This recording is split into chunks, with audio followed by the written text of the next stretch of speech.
She's mentally unstable." My son-in-law's voice echoed across the courtroom so loudly that even the court reporter looked up from her keyboard. Jason Mercer stood beside his attorney, pointing directly at me. "She's been manipulating my wife for years," he continued angrily. "Everything happening here is because of her." I stayed seated. Quiet. The courtroom in Franklin County, Ohio suddenly felt very small. Rain hammered softly against the tall courthouse windows while people shifted uncomfortably in their seats. Across the room, my daughter Emily looked frozen with humiliation. That hurt more than Jason's words. A mother never gets used to seeing fear in her child's face. Jason kept talking. "She twists everything. She's paranoid, emotional, unstable."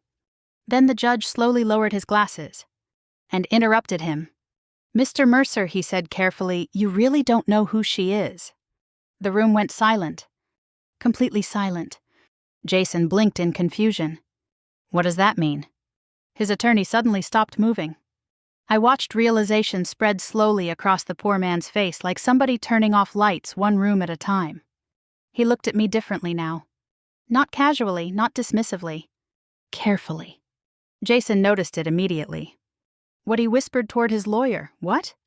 The judge leaned back slightly in his chair. And for the first time since entering that courtroom, Jason looked nervous. That was the moment everything changed. But the truth is, this story didn't begin in court. It began almost 2 years earlier, the first time I noticed my daughter apologizing for things that weren't her fault. Emily used to laugh loudly. That's what I remember most. Not politely, not carefully, loudly. She was the kind of little girl who sang while brushing her teeth and cried openly during movies about dogs. Even as an adult, she filled rooms emotionally, warmly. Then slowly, she became quieter. It happened so gradually I almost missed it at first. Small things. She apologized constantly, double-checked simple decisions, looked toward Jason before answering questions. At family dinners, he corrected tiny details in her stories, not aggressively. That's important. People misunderstand emotional control because they expect screaming or obvious cruelty. Real manipulation usually arrives politely, quietly. Jason had perfected that skill. "You always exaggerate, Em," he'd say with a little laugh. Or, "That's not exactly how it happened." Tiny corrections, tiny embarrassments, but enough of them over time and a person slowly stops trusting their own memory. Jason Mercer looked perfect from the outside. Good-looking, successful, confident. He ran a financial consulting company outside Columbus and wore expensive watches that seemed slightly too flashy for church. Other people loved him because he understood social performance instinctively. He remembered birthdays, shook hands firmly, volunteered publicly, donated visibly. Men like Jason rarely look dangerous to outsiders, especially not to people our age. Older generations were taught to watch for physical violence, not psychological erosion. The first time Emily cried in front of me about her marriage was after Thanksgiving dinner. Everyone else had already left. I found her standing alone in my kitchen, rinsing plates with tears quietly running down her face. "What happened?" I asked softly. "Nothing." Mothers know that word usually means the opposite. I dried my hand slowly. "Emily." She kept staring down into the sink, then whispered, "I feel like I'm failing all the time." My heart broke hearing that, because Emily had never spoken about herself that way before Jason. I pulled out a chair for her at the kitchen table. For several minutes she just cried silently while Christmas music played faintly from the living room radio. Finally she said, "He gets frustrated because I forget things." "What kinds of things?" "Bills, schedules, conversations." I frowned slightly. "That doesn't sound like you." She looked embarrassed immediately. "I know." Then came the sentence I still think about sometimes late at night. "Sometimes I don't know if I'm remembering things correctly anymore." That's when I first became afraid. Not for her safety, for her reality.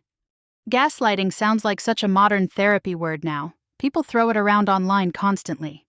But older women understand this kind of emotional confusion deeply.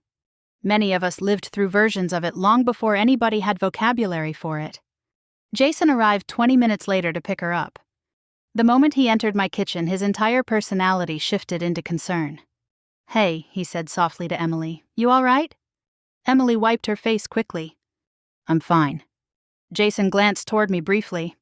She gets overwhelmed sometimes. Overwhelmed. Interesting word. Because somehow Emily always seemed calmer before he entered a room. Jason wrapped an arm gently around her shoulders. We've both been stressed lately. Then he smiled warmly at me. I appreciate you being there for her, Linda. Perfect tone, perfect husband expression. If I hadn't seen Emily crying beforehand, I might have believed him too. That's what frightened me most. Months passed. Things became stranger. Emily stopped attending book club regularly, stopped visiting friends spontaneously, stopped wearing bright colors she used to love. Jason explained everything logically. She's tired, she's anxious lately, she's struggling emotionally. Always reasonable explanations. That's how smart manipulators survive socially. Nothing sounds dramatic individually. But patterns tell the real story. One Sunday after church, we hosted lunch at my house like we often did. Jason spent almost the entire meal criticizing Emily indirectly. The chicken was dry, she forgot extra napkins, she booked the wrong pediatric dentist for their son Caleb, she misunderstood a conversation about finances. Tiny humiliations disguised as jokes. At one point, Emily accidentally interrupted him while speaking. Jason smiled tightly. See, this is what I deal with constantly. Everyone laughed awkwardly. Everyone except me. Because I noticed something nobody else did. Emily immediately stopped speaking for the next 20 minutes. That night after they left, I sat alone in my living room staring at old family photographs while snow fell quietly outside. Something felt deeply wrong. But I couldn't prove it yet. And older women especially understand this terrible feeling. Sometimes you know someone is drowning emotionally long before they admit they can't breathe. Then one rainy Thursday night in March, Emily showed up at my front door shaking. When I opened the front door that night, Emily looked like she'd been walking through a storm for hours. Not physically hurt. Worse. Emotionally emptied out. Rain soaked through her sweater. Her mascara had smeared beneath her eyes, and she held her car keys so tightly her knuckles looked white. Emily. She tried speaking immediately, but instead burst into tears. Real tears. Not polite crying, not controlled crying. The kind that comes after somebody spends months trying not to fall apart. I pulled her inside quickly and locked the door behind her. Where are the kids? At Jason's sister's house. Her voice shook badly. I guided her toward the kitchen and wrapped a blanket around her shoulders while soup warmed on the stove. Outside, thunder rolled across the neighborhood. For several minutes, she just sat there staring at the table. Then finally whispered, I think something's wrong with me. That sentence made my stomach turn. Not because I believed it, because I knew somebody else had convinced her to. I sat across from her quietly. Why would you say that? Emily rubbed both hands over her face. Jason says I'm becoming impossible to talk to. What happened tonight? At first she defended him automatically. That surprised me less than people might think. Women of my generation know emotional control often creates loyalty before it creates fear. Especially inside marriage. Emily swallowed hard. He said I embarrassed him. How? I forgot we already discussed refinancing the house. I frowned. That doesn't sound serious enough for this. Her eyes filled again immediately. Because it wasn't really about the refinance. There it was. The hidden truth underneath most manipulative relationships, the argument is rarely about the actual argument. Slowly, painfully, Emily began telling me pieces of what life with Jason had become. Nothing dramatic individually. That's what made it so confusing. Jason never screamed publicly, never hit her, never openly insulted her around strangers. Instead, he corrected, questioned, dismissed, reframed. If Emily remembered a conversation differently, Jason calmly insisted she misunderstood. If she confronted him about something hurtful, he'd sigh heavily and accuse her of being emotional. If she cried, he'd suddenly become patient and reasonable while she looked unstable by comparison. Classic control. Just polished enough to stay invisible. At one point, Emily whispered something that chilled me completely. Sometimes he records our arguments. I stared at her. Why? He says it's because my memory keeps changing. The room suddenly felt cold. Emily looked ashamed even saying it aloud. He'll replay things later and point out where I interrupted him or forgot details. That's not normal. I know that now. But she didn't sound fully convinced yet. That's the terrifying thing about emotional manipulation. People don't wake up one morning controlled. Reality gets rewritten slowly, like water damaging wood from underneath. Invisible at first, then structural. Emily stayed at my house that night. Around midnight, I walked past the guest room and heard her crying softly through the door. Not loud enough for attention. Just exhausted grief leaking out quietly. I stood in the hallway feeling helpless. Parents spend most of life believing they can protect their children if they love them hard enough. Then adulthood teaches you terrible limits. The next morning, Jason arrived before 8. Perfectly dressed, perfectly calm. He carried coffee from Emily's favorite cafe like a movie husband trying to repair a misunderstanding. "Can I come in?" he asked gently. I stepped aside without answering. Emily came downstairs slowly a few minutes later wearing one of my old cardigans. The moment Jason saw her, his expression transformed into concern. "Baby," he said softly, "you scared me." Emily looked down immediately. That bothered me more than anything else. Confident women don't suddenly avoid eye contact for no reason. Jason handed her the coffee carefully. "I shouldn't have pushed so hard last night." Emily nodded faintly. Then Jason looked toward me. "I know she probably made me sound terrible." Interesting wording. Not, "I know things sounded bad." But I know she made me sound bad. Subtle difference. Important difference. I crossed my arms quietly. She sounded exhausted. Jason sighed heavily like a patient man carrying difficult burdens. "She's been struggling lately." "With what?" He hesitated just long enough to seem thoughtful. "Anxiety, emotional regulation, forgetfulness." Emily immediately looked embarrassed. That reaction told me everything. Jason noticed it too. Then gently touched her hand. "See, this is why I worry." Worry. Another weapon disguised as kindness. I watched him carefully then. And for the first time I realized something unsettling. Jason genuinely believed his own performance. That made him far more dangerous than a man who simply enjoyed cruelty. He needed to feel superior, needed control, needed to remain the calm, rational person inside every room. People like that don't just manipulate others. They manipulate reality itself. Eventually, Emily agreed to go home with him. That nearly broke my heart. Not because she chose him. Because she apologized to me before leaving. "I'm sorry you got dragged into this." Dragged into this. Like her suffering was an inconvenience she needed to manage politely. After they left, I called Carol Jennings from church. Carol worked 30 years as a school counselor before retiring. She'd seen enough troubled marriages to recognize patterns quickly. I told her everything.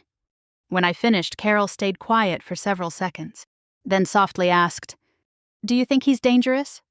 I looked out the kitchen window toward the empty driveway. "Yes," I answered honestly. "Physically." I thought carefully before responding. "No, I think he's dangerous because he wants complete control over how other people experience reality." Carol exhaled slowly. "That's harder to prove."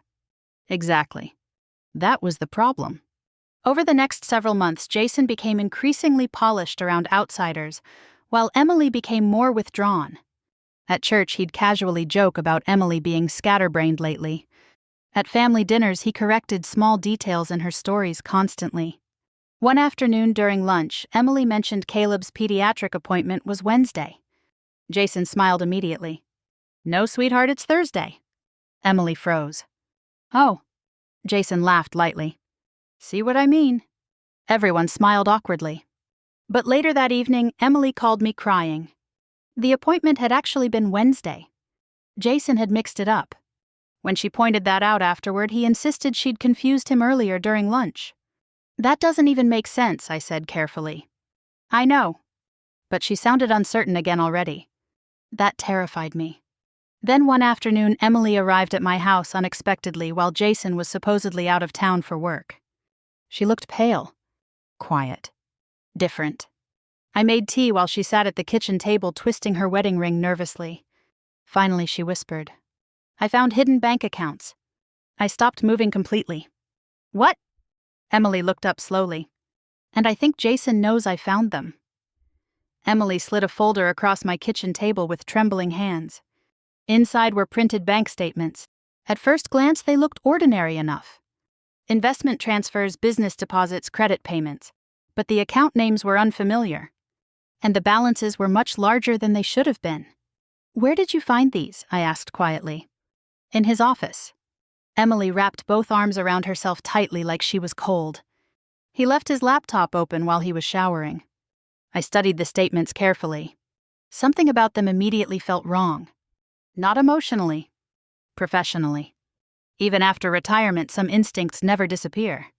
Patterns still speak to me louder than words. "How many accounts are there?" "I only found 3. Only," the word almost made me smile sadly. 3 hidden financial accounts inside a marriage is never small. Emily looked terrified now. "I wasn't even searching for anything," she whispered. "I was trying to print Caleb's school forms." That mattered. People often assume women in emotionally controlling marriages become suspicious investigators. Usually the opposite happens.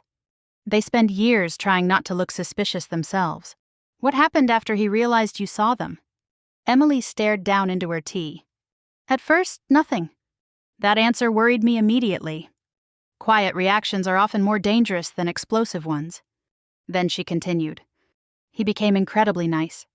There it was. Classic damage control.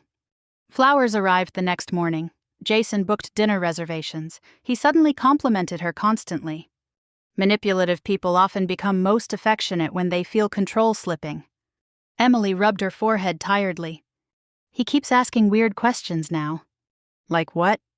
"If I've talked to anybody. If I'm overwhelmed lately. If I think stress is affecting my memory again." I felt anger rise slowly in my chest. Not loud anger. Cold anger. The kind older women understand well. Emily looked embarrassed suddenly. "You probably think I'm stupid." I reached across the table immediately. "No." Tears filled her eyes instantly. "I stayed too long." "That doesn't make you stupid either." People who've never lived through emotional manipulation think leaving should feel obvious. But marriages don't collapse all at once. They erode slowly, quietly, one compromise at a time. I looked down at the bank statements again, then asked carefully, "Does Jason know you brought these here?" Emily hesitated too long. That was enough answer. My stomach tightened immediately.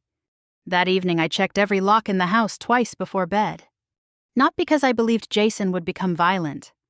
Because desperate people become unpredictable once their image starts cracking. Around 11 that night, my phone rang. Jason. I let it go to voicemail. 30 seconds later, he called again. Then again. Finally, I answered. "Linda." His voice sounded calm, too calm. "Where's Emily?" "She's resting." A pause. "Then she overreacted earlier." "Interesting." "Not we argued. Not I hurt her. Just she overreacted." I stayed quiet. Jason sighed softly. "She's emotionally overwhelmed right now." There it was again. Every problem somehow returned to Emily's emotional instability. Not his behavior. Not hidden finances. Her reactions. "She found accounts you never disclosed to her," I said calmly. Long silence. "Then it's more complicated than that." Of course it was. Men like Jason always believe explanation will eventually restore control. I'd rather discuss this privately with my wife. The way he emphasized wife unsettled me deeply. Possession disguised as intimacy. "She doesn't want to come home tonight." Another silence. Longer this time. Then his voice changed slightly. "Harder now. You're encouraging this." "No," I answered quietly. "I'm listening to my daughter." He laughed once under his breath. Not amused. Frustrated. "You've always hated me." "That's not true. Emily was happy before you started interfering." That sentence told me everything. Jason genuinely believed outside perspective was the problem. Not his behavior. Control always resents witnesses. Before hanging up, he said something that stayed with me for months afterward. "She's not mentally strong the way you think she is. Not cruelly, not angrily. Almost clinically." That frightened me more than shouting would have. The next morning, Emily listened quietly while I replayed the conversation from memory. She says that to you too, she whispered. What? That you're emotionally unstable. Emily stared down at her coffee cup. He says you overreact because Dad died and you never fully recovered. My chest tightened hearing Tom mentioned. Widowhood changes people, yes.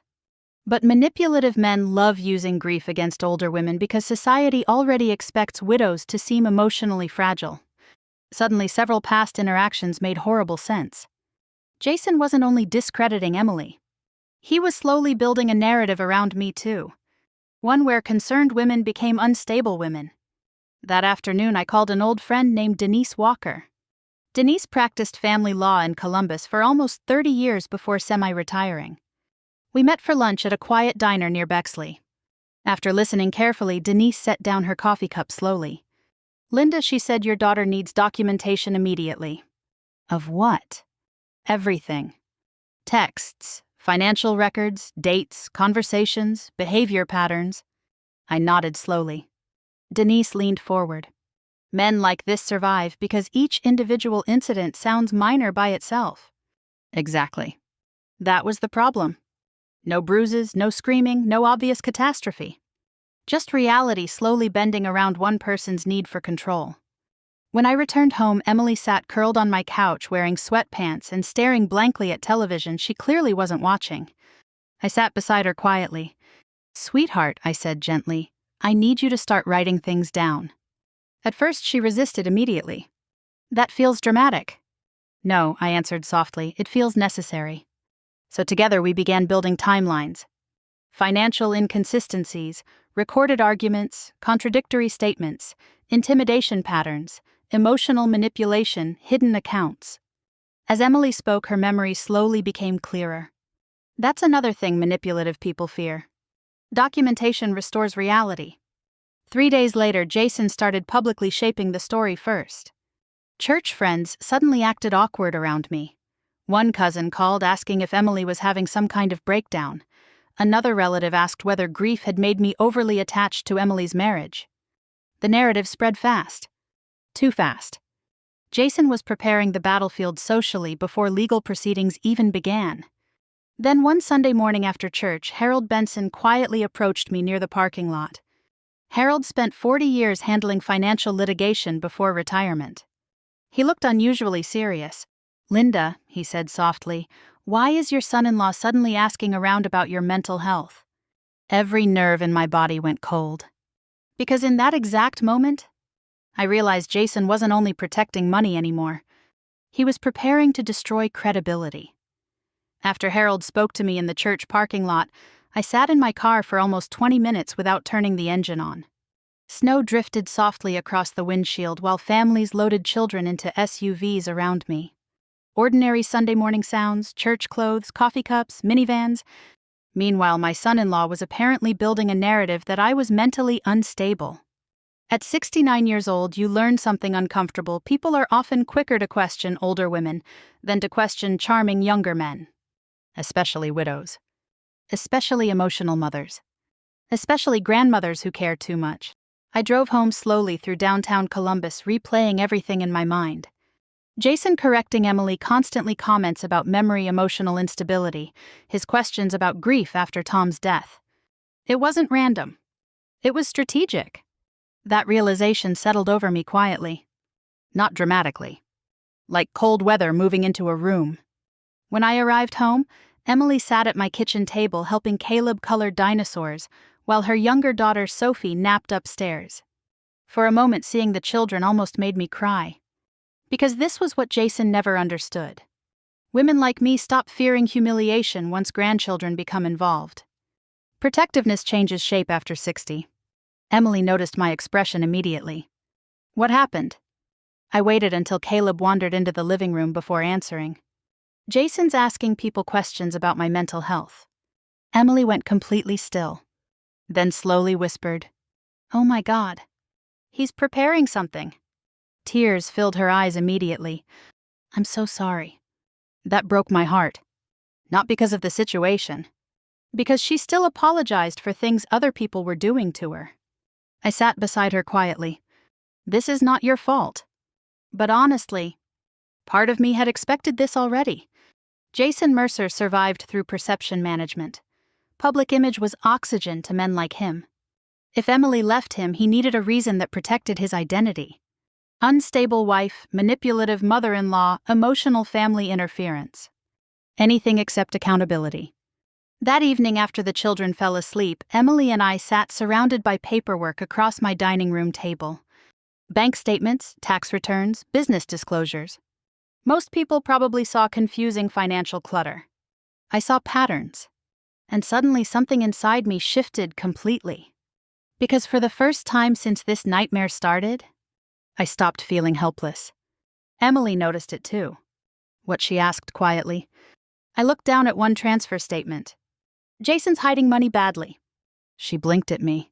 What? I almost smiled. Very badly. Emily stared at me in confusion. That's when I realized something almost funny. My daughter had spent so long seeing me only as mom that she sometimes forgot who I'd been before retirement. Before widowhood, before grandmotherhood. Before softer sweaters and gardening gloves. For 32 years I worked as a forensic financial investigator for the state. Fraud cases, hidden assets, tax manipulation, financial abuse. I spent decades watching intelligent men convince themselves they were smarter than paperwork. Usually they weren't. Emily leaned forward slowly. You think he's hiding more? Yes. How can you tell? I pointed toward several business transfers. These numbers don't match his declared cash flow. She stared blankly. I continued calmly. He's moving money through secondary accounts, probably assuming nobody inside a divorce proceeding will examine the structure carefully unless the amounts look enormous. Emily looked stunned. Mom. I met her eyes. Your husband's been lying financially for a very long time. Saying it aloud changed something in the room. Because emotional manipulation suddenly had physical evidence attached to it. That mattered. The next morning I contacted Denise again. By Tuesday afternoon she connected Emily with a quiet but highly respected divorce attorney named Rachel Kim. Rachel specialized in financial concealment cases. When we met her downtown, she reviewed the documents silently for nearly 40 minutes before finally speaking. Your husband made a serious mistake. Emily looked terrified hearing that. Rachel clarified gently. Not morally, legally. Then she looked directly at me. Who organized these records? I did. Rachel studied me carefully. You worked in finance? I hesitated briefly. Financial investigations. Rachel's eyebrows lifted immediately. What kind? State Fraud Division. The room went silent for half a second. Then Rachel leaned back slowly. Well, she said carefully, that explains why these spreadsheets are terrifyingly organized. Emily actually laughed softly for the first time in weeks. Small laugh, but real. And suddenly I realized something painful.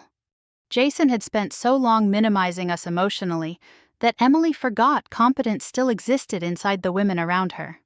Over the next month, legal filings quietly began. Jason reacted exactly how I expected. At first, charm. Long apologetic emails, flowers, requests for therapy. Then confusion. Claims that Emily misunderstood financial structures. Then finally aggression. Not physical. Narrative aggression. Church acquaintances stopped making eye contact. One neighbor awkwardly asked if I was handling stress okay. Another person gently suggested grief counseling. Jason was moving socially now. Carefully. Like a man laying groundwork before a trial. One afternoon, Denise called me after reviewing preliminary disclosures. Linda, she said carefully, Jason's attorney requested access to certain medical records. I felt very still hearing that. Mine. Yes. There it was. Exactly what Harold warned me about. Emily cried when I told her. He's trying to make you look unstable. No, I corrected softly. He's trying to make me look unreliable. That distinction mattered. Because if he destroyed my credibility, he weakened Emily's case emotionally too. But Jason still didn't understand one critical thing. He thought I was simply a retired widow defending her daughter emotionally. He had no idea I spent 3 decades helping dismantle financial fraud cases larger than his entire business portfolio. And honestly, that ignorance was about to become very expensive for him. A week later, we attended our first preliminary custody hearing downtown.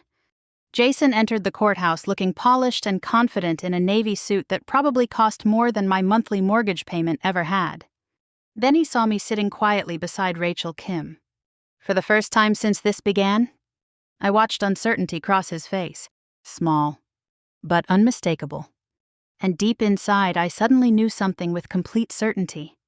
Jason Mercer had finally started realizing he might not control this story anymore. By the time the full hearing began in late October, Jason looked thinner. Still polished, still expensive, still controlled. But thinner. Pressure reveals itself eventually, no matter how carefully people maintain appearances. The Franklin County Courthouse smelled faintly of coffee, wet coats, and old paper that morning. Outside, cold rain streaked across downtown Columbus, while attorneys hurried through metal detectors carrying briefcases and stress. Emily sat beside me, gripping a folder tightly in both hands. "You okay?" I whispered. She nodded too quickly. No, she wasn't okay. But she was stronger now. There's a difference. Across the courtroom, Jason quietly spoke with his attorney, Martin Keller. Martin looked competent, confident, and completely unaware he'd walked into a disaster partially built by his own client's lies. That almost made me feel sorry for him. Almost. The hearing started routinely enough: custody discussions, asset disclosures, financial affidavits. Jason answered questions calmly at first. Too calmly. That's another thing I learned during investigations. People hiding financial deception often become overly controlled because spontaneity risks mistakes. Rachel Kim waited patiently. Then finally she began discussing the undisclosed accounts. I watched Jason's posture change immediately. Small shift, barely noticeable. But fear lives in tiny movements first. Rachel slid several financial records toward the judge. Mr. Mercer failed to disclose these accounts during preliminary filings. Martin frowned instantly and leaned toward his client. Jason whispered something quickly back. Rachel continued.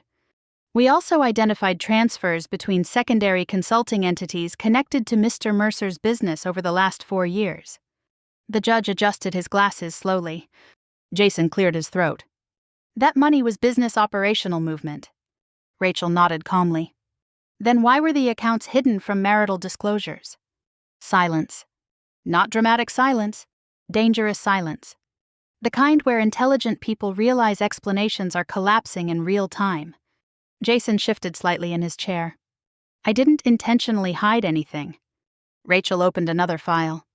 Then perhaps you can explain why multiple accounts were registered under variations of family trust names unrelated to your declared business entities.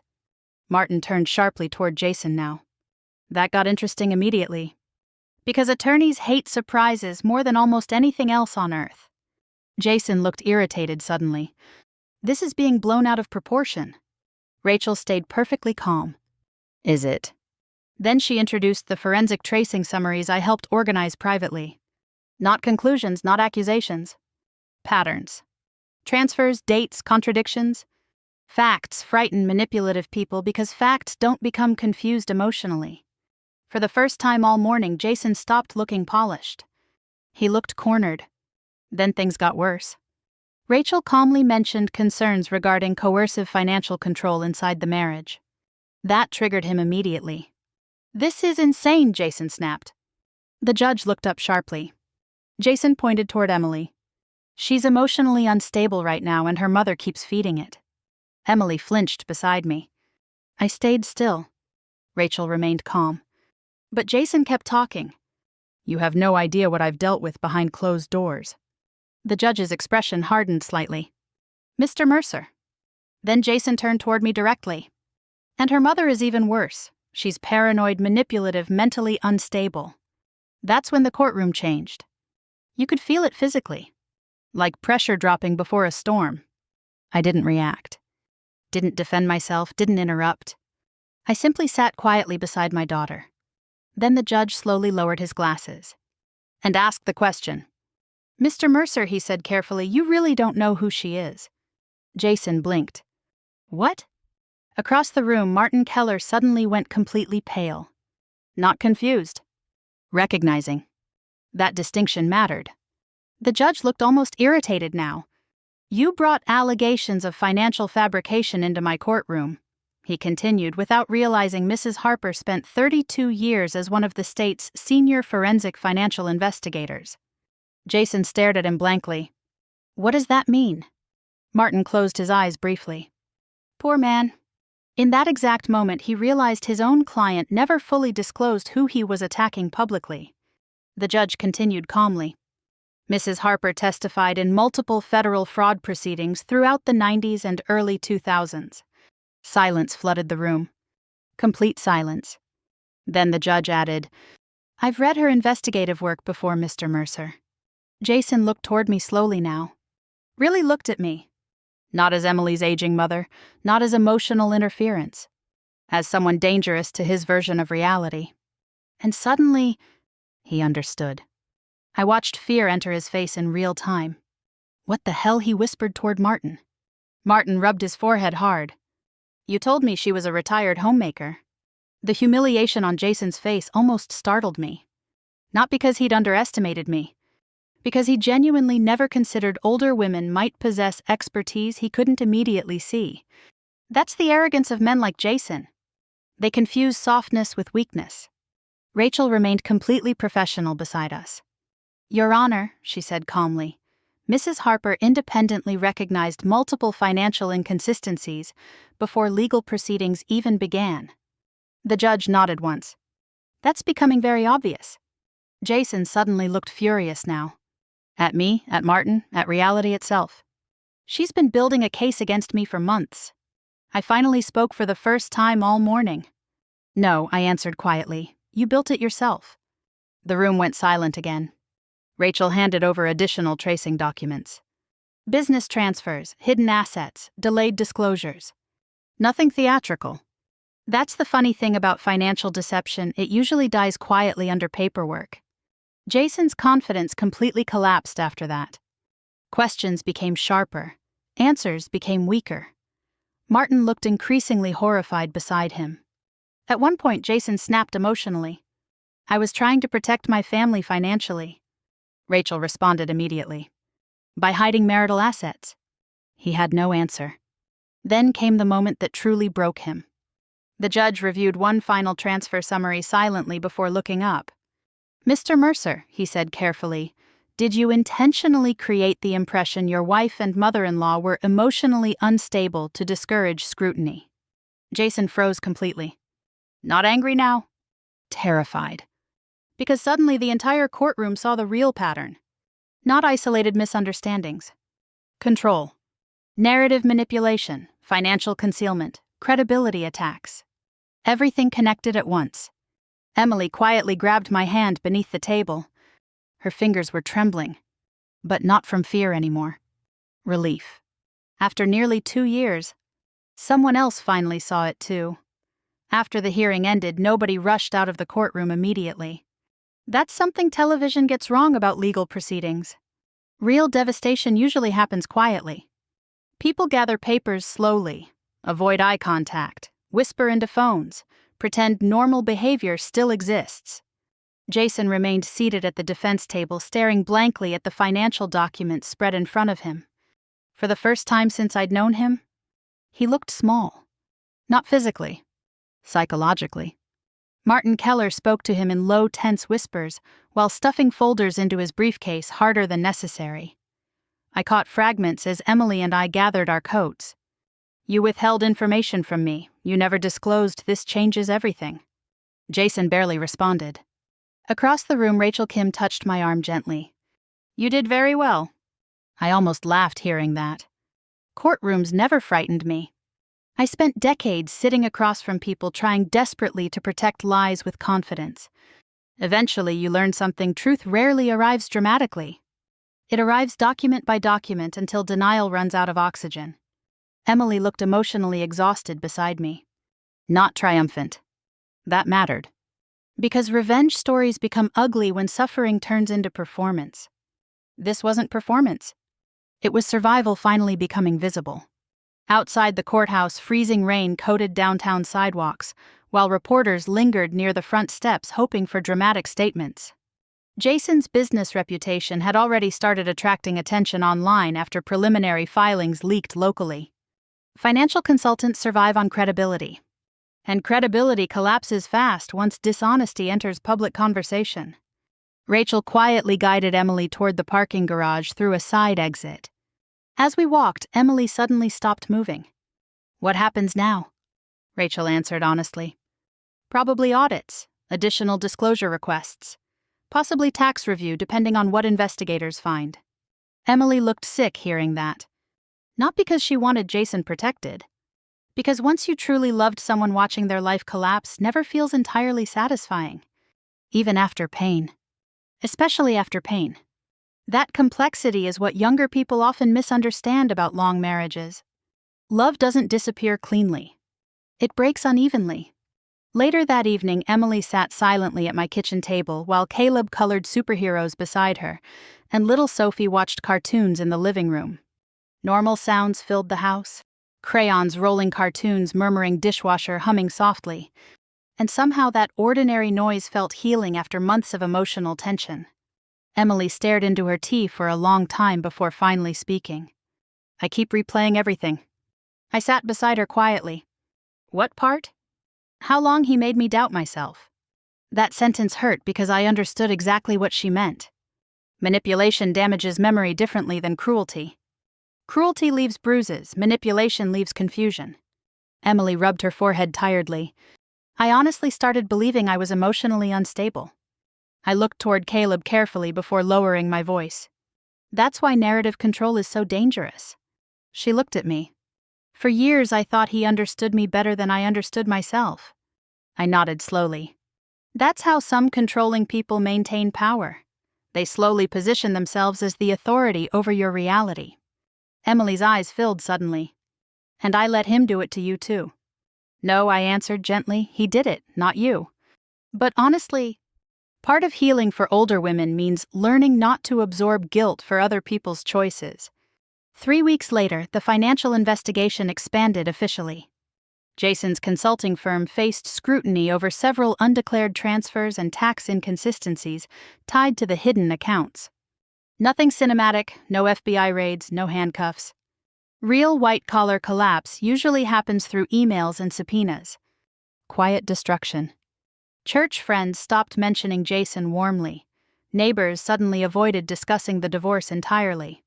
Several longtime clients distanced themselves from his business. Social reputation evaporates surprisingly fast once confidence disappears.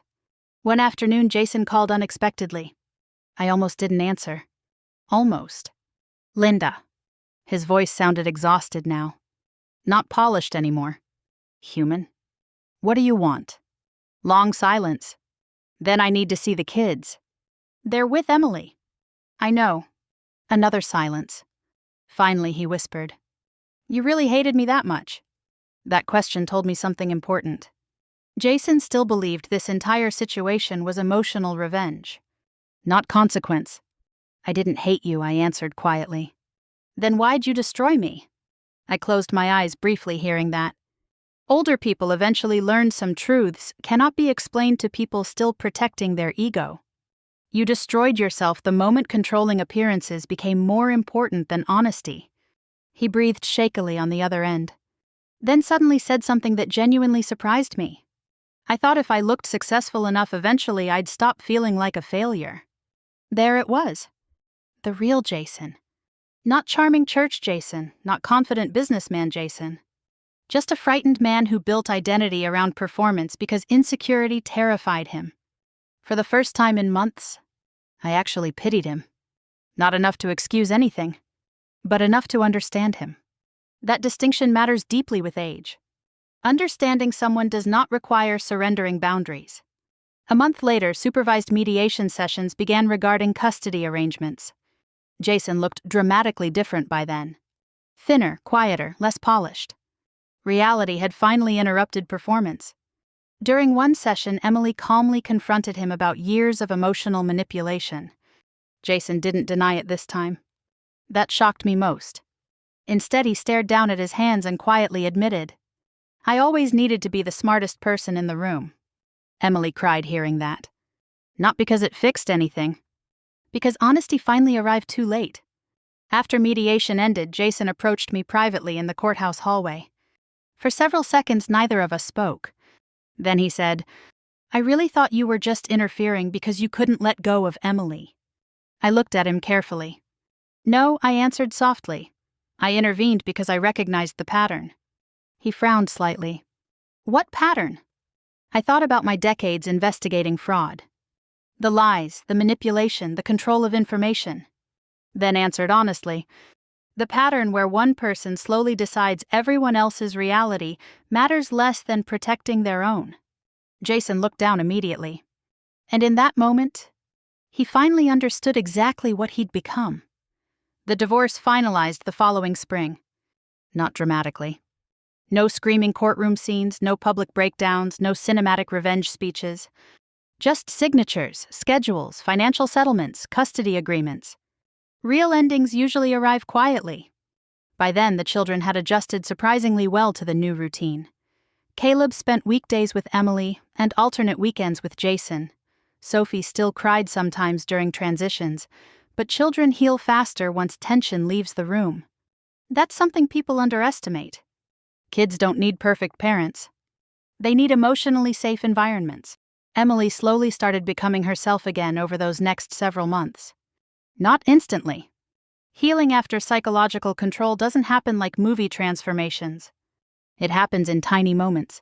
One afternoon, she laughed loudly at something Caleb said and suddenly stopped herself halfway through. Like she'd forgotten she was allowed to sound joyful again. Another time, she bought a bright yellow sweater and immediately asked me, "Is this too much?" Too much. Jason's voice still lived inside her sometimes. That's the cruel thing about long-term manipulation. Even after the person leaves, the self-doubt often stays behind for a while. But little by little, Emily returned. She started attending book club again, started seeing friends without apologizing for it, started making decisions without checking someone else's emotional temperature first. And for the first time in years, she looked peaceful.